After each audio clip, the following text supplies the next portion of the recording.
Princess Celestia the Changeling Queen, Chapter 10, New Promises. Sometimes people don't understand the promises they're making when they make them, I said. Isaac shot me a look. Right, of course. But you keep the promise anyway. That's what love is. Love is keeping the promise anyway. John Green, The Fault in Our Stars. Luna's unblinking eyes watched Alternia pace to the balcony of the observatory, with eyes centered on the landscape beneath her. From that day forward, I saw you as my sister. You were not of my mother's blood, but I felt that I needed to protect you. I knew that you were a pony worth helping.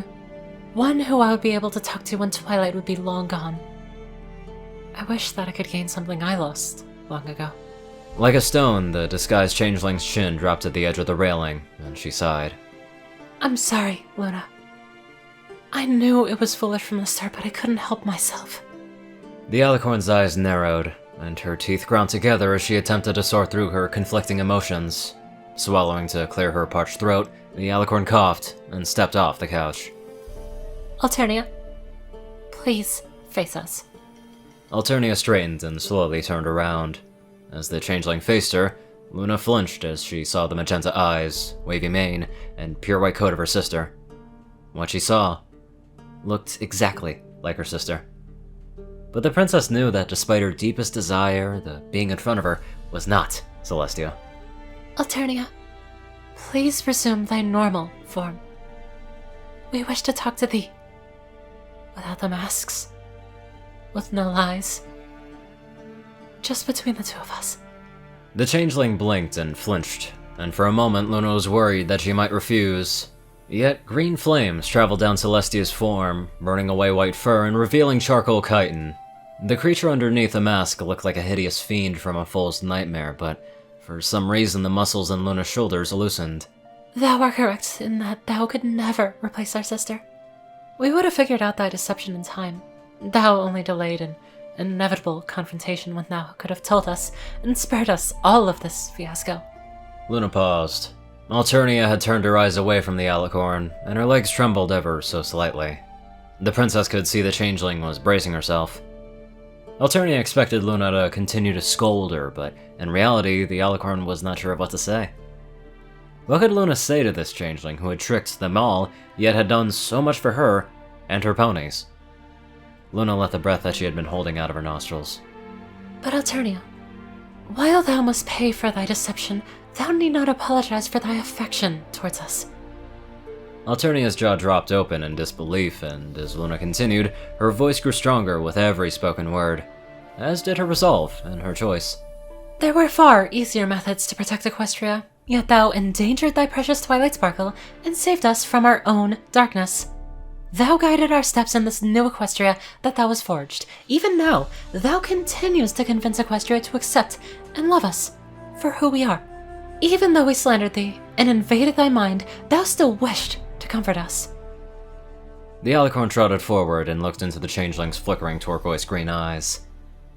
Thou would treat us like a sister, when our own once ignored us. We do not begrudge thee for that. At the last sentence, Alternia was standing there, as still as a statue. Yet her expression was that of a criminal who had just found out that she had been pardoned for her crime. Luna, does that mean that you... stammered the changeling. The princess bowed her head. We forgive thee for impersonating our sister and deceiving us. In addition, we ask for thy pardon for invading thy mind and for slandering thee. Alternia relaxed and stood a little taller than she had before. She wore a warm smile that was not Celestia's smile, but Luna thought it was somehow more sincere. Of course I forgive you, Luna. Is there anything I could do to help you? The princess hesitated for a moment before she spoke. Yes. We do not know what place you occupy in our heart. Would thou aid us in this endeavor? The changeling queen grinned widely. Her fangs glinted in the dim light, but somehow they didn't scare the alicorn princess. It would be my pleasure, Princess Luna, said Alternia, her head inclined slightly. Luna shook her head, a smile of her own gracing her lips. Please, call me Luna. Twilight and the others were overjoyed when they found a disguised Alternia and Luna walking down a hallway, side by side and cheerfully chatting. After assuring their friends that they were alright, Alternia ordered that the wedding preparations would go on and set the date for the next day. Twilight soon found herself accompanying Alternia around the castle with her trusty checklist. The Changeling Queen personally oversaw the wedding preparations and the ongoing repairs for Canterlot. The young unicorn diligently went down her checklist, advising her mentor as the pair roamed the castle. As Twilight observed Alternia, she couldn't help but feel that what she saw wasn't right. Celestia chatted to ponies, complimenting them for work well done or instructing them on tasks. When the princess was talking to Royal Guard, she became much more serious and spoke in low tones, but Twilight couldn't help but find it perfectly normal. Strangely enough, it was this normalcy that she found disturbing. Twilight, do you have something for me? Inquired Alternia, her eyebrows creased with concern. Nothing. I'm fine, princess. Stammered Twilight, shaking her head fervently. Alternia lowered her head so that she could meet Twilight's gaze. You have been staring at me for a long time. Is there anything wrong? The unicorn bit her lip, and momentarily turned her head away before facing her mentor. Well, while we were gone, we talked about your story, and I kinda have a few questions that I would like you to answer, but they can wait. I mean, the wedding comes first. Insisted Twilight. She tried to smile, but could feel her teeth showing and her eyebrows unable to rise high enough. Alternia shook her head and returned to the gold-clad royal guard that she had been talking to. Sergeant Stormfront, before you inform Sir Gator, can you please find Princess Luna and tell her to oversee the rest of the wedding preparations with Princess Cadence? Tell her I have a long overdue talk with my students. The guard saluted and trotted off, leaving Twilight and Alternia on the corridor. So what is it that you wish to ask, my faithful student? Asked Alternia. Swallowing to clear her throat, Twilight spoke the question that had been lingering on her mind ever since she had received the Elements of Harmony. A question that she hoped would answer the other question that she had locked away in her heart. Princess, what part did you play in assembling the Elements of Harmony? Asked Twilight. And why did you choose me as your student? Wondered the unicorn wordlessly. Alternia's smile faded at the question, though her voice remained gentle. A very good question, Twilight, but we'll have to go somewhere private before I can explain this to you, replied Alternia. The changeling's horn began to glow and the flames of a portal began to surround them. Twilight cantered closer to Alternia's side as the flames began to rise. But where are we going? Asked Twilight, as the flames swallowed them up. Then, just as they had risen, the tendrils of fire subsided. Twilight blinked, and all she could see was darkness. She breathed in and coughed. The air was heavy, full of dust and moisture, and had a stale earth-like scent. Twilight focused her magic through her horn and gawked at what was revealed. The pair were in a long, cavernous hall, almost as long as the throne room in Canterlot. It was nowhere near as high, and the ceiling was only a few feet above Alternia's horn, yet what amazed Twilight was that the entire complex was underground. This was evident with a forest of tree roots hanging from the ceiling like strings and shriveled banners. Welcome to what remains of the Everfree Hive, whispered Alternia softly. Twilight glanced at the changeling and noticed the small drops at the edges of her eyes. Wait, this is your home? Then where are all the changelings? Exclaimed Twilight. The queen shook her head sadly and brushed away a particularly annoying tree root. I don't know. The hive was abandoned a long time ago. 100 years into my reign, I led an entire expeditionary force into the hive, thinking I would confront my sister, entrenched with a swarm. Instead, I found this. Alternia carelessly waved her hoof at a darkened area at the end of the hall. Biting her lip, Twilight narrowed her eyes at the shadows and trotted forward. As the unicorn advanced, the violet glow from her horn tore off the cloak of darkness to reveal steps that led up to a throne. The throne was actually more like a large chair. It was made entirely out of dark obsidian and had a high back and large leg rests. Once, it would have been menacing, a more commanding throne compared to Alternia's one back at Canterlot. However, large parts of the obsidian had been chipped and one of the armrests were gone. All that remained was a dust-covered seat. Fate has a strange tendency to never fulfill our expectations. Before I ever became Celestia, all I wanted was to be everything my mother was.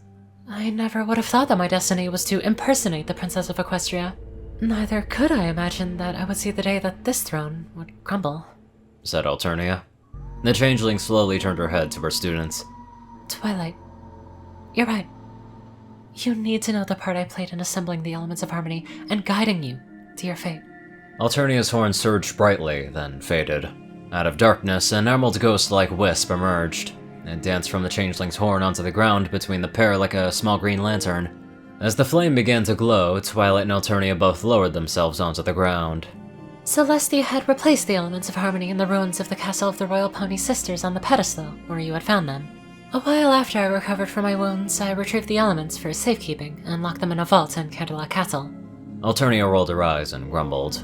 The exact same vault that Discord somehow managed to break into despite all the protection spells I had placed upon it throughout the years. Twilight's eyes widened. No wonder that you were so scared of Discord. It was perhaps the most terrifying moment of my life before Chrysalis revealed herself to us, but I digress. All I know of the elements of harmony come from the memories of Princess Celestia, yet even she doesn't know exactly how they work. What? Twilight gasped. She couldn't believe it. How could even Celestia not know of how the elements of harmony work? The elements of harmony really are mysterious beyond belief. All I can really think about the elements of harmony are just speculations, not really actual answers. Although I guarantee you there probably is a definite answer, I just haven't looked it up. Anyways, let's get on to our scientifical donators. Top donators Dash of Evergreen, Peter Coulthard, J Tin Man, Darkside, and Ponyman.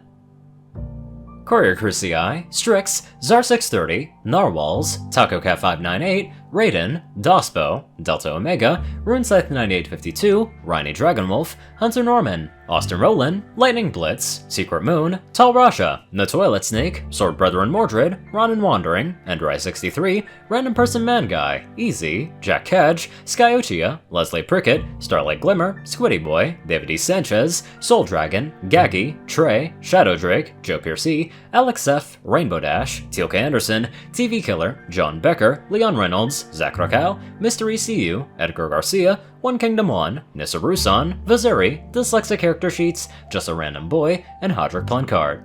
Thank you all so much for watching this video, and live life to the fullest.